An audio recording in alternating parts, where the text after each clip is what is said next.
Hello guys, welcome to my new blog. क्या आप जानते हैं एनी बेसेंट जी का जीवन परिचय?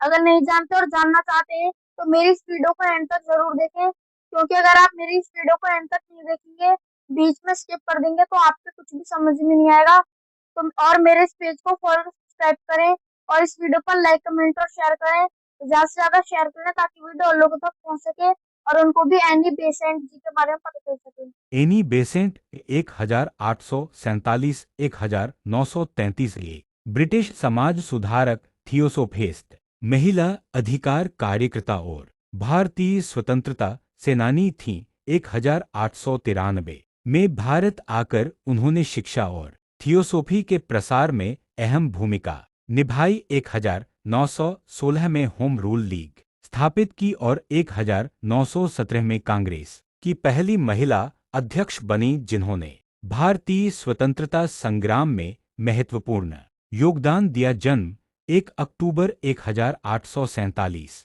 को लंदन, इंग्लैंड में एक आयरिश परिवार में हुआ। प्रारंभिक जीवन बचपन में ही पिता का निधन होने के बाद गरीबी में पली। सुश्री मैरियट के संरक्षण में शिक्षा प्राप्त की और फ्रेंच लैटिन भाषाओं का ज्ञान लिया। थियोसोफिकल सोसाइटी 1889 में थियोसोफी से जुड़ी और 1907 में इस सोसाइटी की अध्यक्ष बनी। उन्होंने मद्रास के अज्यार में अपना केंद्र बनाया। भारत में शिक्षा 1898 में वाराणसी में सेंट्रल हिंदू स्कूल की स्थापना में सहयोग किया, जो बाद में बनारस हिंदू विश्वविद्यालय इबूह का आधार बना। भारतीय स्वतंत्रता आंदोलन वे भारत के स्वशासन की मुखर समर्थक थीं। 1916 में होम रूल लीग शुरू किए। कांग्रेस में भूमिका 1917 में कांग्रेस की प्रथम महिला अध्यक्ष चुनी गईं।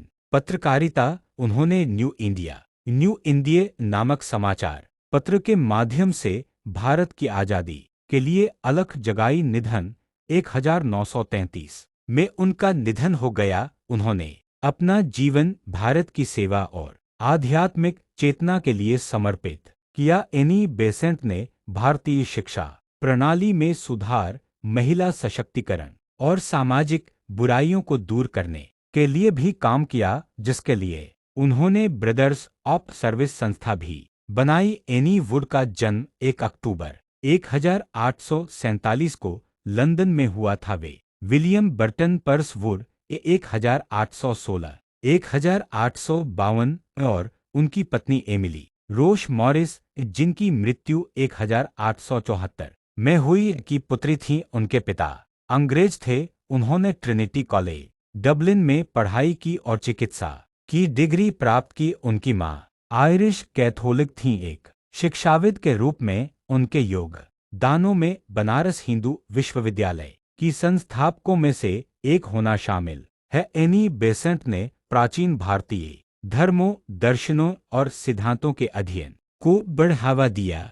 थियोसोफिकल सोसाइटी को प्रामाणिक समाज में परिवर्तित करने का श्रेय श्रीमती एनी बेसेंट को दिया जाना चाहिए। बेसेंट भारत की राजनीति में भी सक्रिय हो गईं और भारतीय राष्ट्रीय कांग्रेस में शामिल हो गईं। जब 1914 में प्रथम विश्व युद्ध शुरू हुआ तो उन्होंने भारत में लोकतंत्र और ब्रिटिश साम्राज्य के भीतर डोमिनियन दर्जा प्राप्त करने के लिए अभियान चलाने हेतु होम रूल लीग की स्थापना में मदद की। वैसी ममतामी महिला रीमती बेसेंट के अनुसार उनके सम्मुख जीवन में कोई दूसरी नहीं मिली, जिन्होंने अपनी संतानों को बड़े ही लाड़ प्यार से भयानक कष्ट झेलते हुए भी पाला था तथा शिक्षित करते हुए उन्हें किसी प्रकार का कष्ट नहीं होने दिया था। दी जाने वाली शिक्षा हृदयग्राही, जीवंत और तेजस्वी होती है।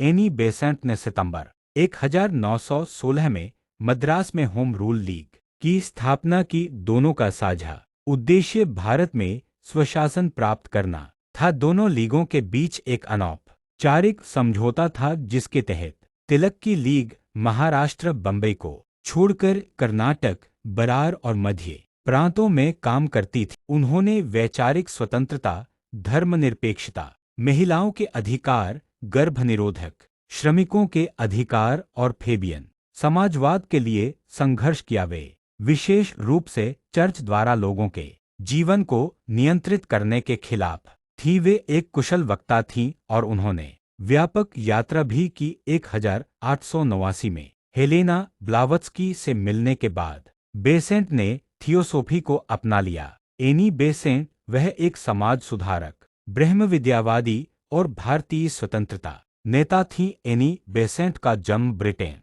में हुआ था और वे 1893 में भारत आई थीं। एनी बेसेंट 1907 से 1933 तक थियोसोफिकल सोसाइटी की दूसरी अध्यक्ष रहीं। सही उत्तर न्यू इंडिया है। न्यू इंडिया अखबार एनी बेसेंट द्वारा प्रकाशित किया गया था। यह भारतीय स्वतंत्रता संग्राम से संबंधित समाचारों के प्रसार के साधन के रूप में स्थापित एक समाचार पत्र था। थियोसोफिकल सोसाइटी के सदस्य और बाद में नेता के रूप में बेसेंट ने विश्व भर में, विशेष रूप से भारत में थियोसोफिकल मान्यताओं के प्रसार में मदद की। तो गाइस, आपको वीडियो कैसी लगी?